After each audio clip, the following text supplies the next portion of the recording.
ఇది విప్లవాలు ఎందుకు వస్తాయంటే ఈ రోజున పోలీసు వారిని కానీ రెవెన్యూ శాఖ వారిని ప్రజలు తిడతా ఉన్నారు. నేను ఒక ప్రభుత్వ ఉద్యోగ కొడుకుని. ప్రభుత్వ ఉద్యోగులకి వారు డెసిషన్ తీసుకోరు, వాళ్ళ బాసులు చెప్పింది చేయాలి. కానీ ఈ రోజున తెలుగుదేశం ప్రభుత్వం చేస్తున్న బిగ్గెస్ట్ తప్పు ఏంటంటే కోపం అంతా రెవెన్యూ శాఖ మీద పోలీస్ శాఖ మీద వెళ్ళిపోయింది. ఇది ప్రభుత్వం, తెలుగుదేశం ప్రభుత్వం తాలూకు వైఫల్యం. పోలీసులు చేయని తప్పుకి, రెవెన్యూ శాఖ చేయని తప్పుకి వాళ్ళు ఫలితం అనిపిస్తున్నారు. వాళ్ళు ఏమో ఏమని చూపిస్తున్నారు.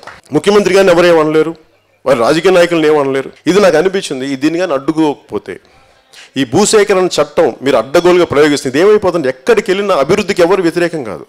మీరు వంశధారికి వెళ్ళండి, మాకు ఎండ నీడ పడదు మా మీద, అంత పచ్చటి ప్రాంతం. వాళ్ళు భూములు వదిలేసుకుంటే వాళ్ళు పట్టించుకునే వాళ్ళు లేరు. వాళ్ళు అడిగిన కేసులు ఏం పెట్టారు తెలుసా? వాళ్ళందరి మీద, ప్రతి ఒక్కరి మీద. మొత్తం పిపిడి యాక్ట్, టెర్రరిజం కూర్చోబెట్టి గుండా యాక్ట్, వాళ్ళ మీద, రైతుల మీద గుండా యాక్ట్లు ఏంటండి?